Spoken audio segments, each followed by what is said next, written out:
Hey, what's up guys? Twice here with the first fight we've had in this channel for a long time, and I'm very happy to be doing this. Kind of messed that up there. Either way, it's been good. I'm very glad that we're kind of getting back into this weekly upload schedule because it gives me peace of mind to know that I have like this thing established where I have to kick myself in the butt and say like, hey, you really got to put up video on the channel. So make sure to go build a deck or check out some decks and get a fight going. And it keeps me current in the game, so I like doing this. Either way, this is a game against odds, so this is going to be the new Dark Regulars with Gilles de Rais. I think that's how you pronounce it. It's French, whatever. And who's freaking incredible. And, like, an amazing card that makes Dark Irregulars extremely competitive. Versus the new Cosmic Heroes. Very good game, very competitive, and we'll see how it goes. So anyway, let's get it started, and we'll go 2 times the speed, because it is kind of a long match. Anyway, so of course, starting off, he uses Greedy Hand. There's a pretty good reason why. He runs Dimension Creeper in his deck, and for those of you that don't know, Dimension Creeper, you take it out of the soul and put it in the drop zone, and you Soul Charge 2, so it gives you a net +1, and that's kind of a really good card to have. That's why Greedy Hand is there, because then Greedy Hand goes in the soul, and then you can put Dimension Creeper in the soul, that's 2, and then you can take like Dimension Creeper out and Soul Charge 2, so that's 4 cards you put in your soul in one turn. And of course, storing the Thruster being the end-all be-all of all Dark Regulars, you want to get as many cards in the soul in one turn as possible. Now I will mention that the reason that there might be some of these long gaps is that Odd and I originally planned on doing this video cooperatively, but the recording software that we're trying desperately to learn how to use just is not working right, so it didn't record like anything, so whatever. Yeah, and then we were literally talking to each other thinking that we were talking to you guys. It's funny, yes. So anyway, kind of, getting into the early game here, take some damage, not really anything too interesting is going on here, but notice that I do have 4 triggers in my hand. This is what cripples me from the very beginning. I'm not able to establish a strong field presence, which means I can't really get a lot of pressure when I ride into Grand Gallop or when I go into my stride. So, I mean, he's able to build some pretty strong advantage early on because I just don't have the offense I need to compete with Dark Irregulars and, of course, the soul pressure that they can bring.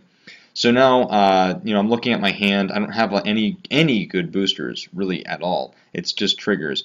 And so I'm riding into Grand Gallop. The thing is that he's going to ride into Char Harlot Vampire, who has the ability of that whenever something strides over him, you can counterblast 1, and that when your Vanguard attacks, you Soul Charge 2, and then when your Vanguard attacks, you retire one of your opponent's rear guards. So his deck is actually pretty good at passively picking off choice rear guards, anything I might need, boosters, things to start off strategies like Grand Fire.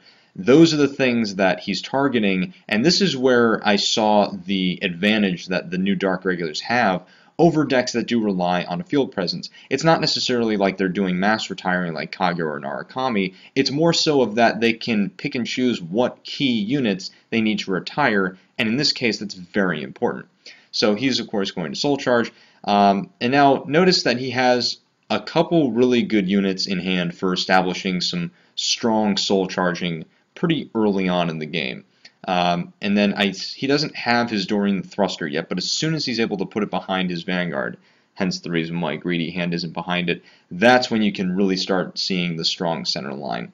And, I mean, combine the Doreen the Thruster boosts with Gilles de Rais' Glory Maelstrom skill, and there's really nothing that can compete against it. It's so much power with the extra critical and the fact that you can't call grade zeros. It's so hard to really match up against. It's almost like a Sin Buster, really, which is probably why Odd chose this deck.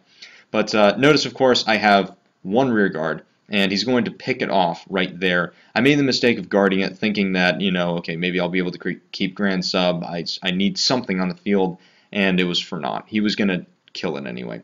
So I stride X-Tiger here, thinking that, okay, maybe I can get something of a little power turn going. He's at 3 damage, and I didn't, of course, know the cards in his hand at the time, but my thinking was that, if I can get some cards out of his hand, maybe he won't be able to play some of his Soul Chargers, and, just doing whatever I can to gain a little bit of advantage back. I'm not too well versed with Cosmic Heroes, so sometimes I did have to read the text, but overall, I mean, the deck is pretty simple. It's just mostly about giving plus 4k to certain units and then getting bonuses, mainly to your Vanguard, for giving power to other units. I think I mentioned this before, the deck is good at self-generating like power, because giving more power perpetuates that by giving even more power and skills, and that's really good for keeping your momentum going. That is if you can establish any momentum, which, as you can see here by the 2 cards in my hand and the 2 rear guards I have, I wasn't able to do that. So some people might be wondering why I didn't call Grand Bazooka. I was kind of thinking ahead, like, I'm probably going to want to stride the next turn. It may not be worth it to just go with Gallop. I could very well go with Grand Gallop, assuming I'll be able to get or keep Grand Fire on the field, because he's the thing that's going to be able to give 4,000 power to my units to get off all their abilities, right? But if I can't do that, I'm going to need something to make up for the fact that Gallop is so weak, so I might as well keep this grade 3 in my hand to stride the next turn. And, I mean, it's really just more of me kind of complexly trying to do the power things here. The boosting and the giving power to units gets awkward when you're using Grand Chopper and Grand Fire. Ultimately, it comes down to the fact that after the boost, I mean, even if you give more power to Grand Chopper, it's not going to go to Grand Fire because you already boosted. But either way, so it's a minor turn right there. I'm able to force a couple cards out of his hand in that perfect guard, but it won't really matter. He's able to put down his Dorian the Thruster, and immediately he's going to start doing just a mass soul charging. He forgot to do the stride first here, which I reminded him, and he'll do it in a second, but the next time this happens, I won't really be that forgiving on it, because it is a very main part of how the turn goes. Either way, he's going to eventually stride Gilles de Rais. But looking at my hand, though, like, it really doesn't look like I'll have much after this turn. I'm going to have to take the center line hit. I'm going to have to take the Vanguard, because I can't shell out the guard. I really don't. I'm only at 2 damage.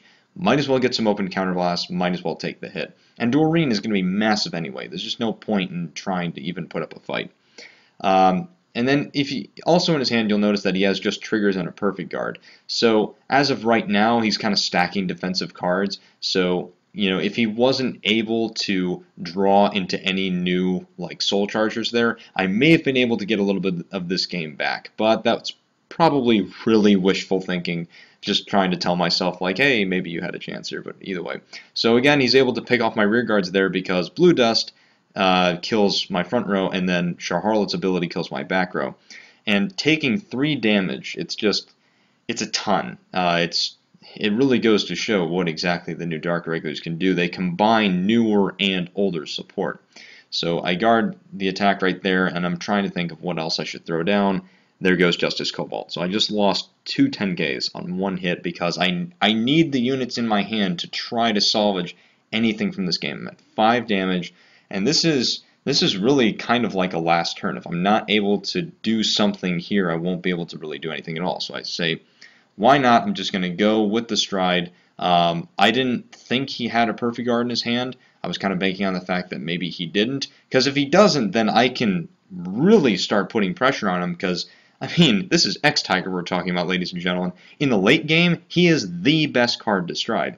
So I went on the risk of just thinking that, okay, maybe he wouldn't have a perfect guard, and then just trying to boost up my units as much as possible, but it was, again, for naught. Because he's going to throw down the freaking, what's his name? The Rabbit, Marsh Rabbit of Nightmare Land.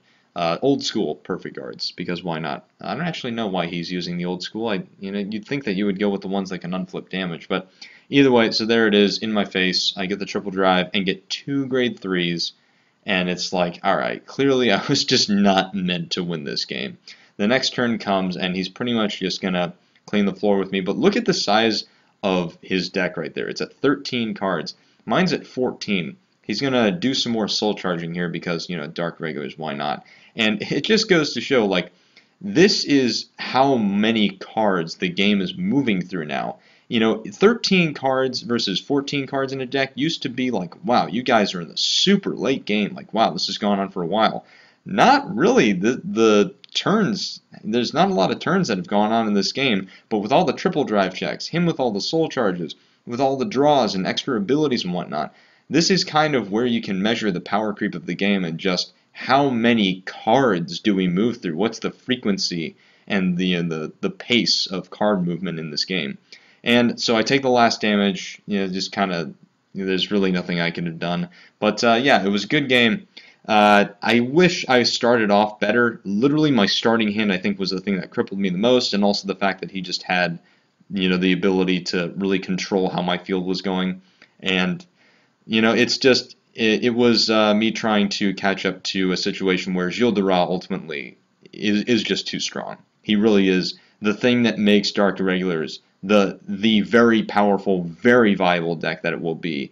And I'm very glad to see that they got a card like this. Anyway, thank you guys for watching, and hope that this fight will kind of satisfy you until next week. Maybe we'll get up some other stuff. This is just something that I want to put up at least once a week to have something for that week, and I'm glad that now you're finally getting in some fights. Anyway, thank you guys for watching. Remember to always have a great day and keep card fighting. We'll see you next time. Goodbye.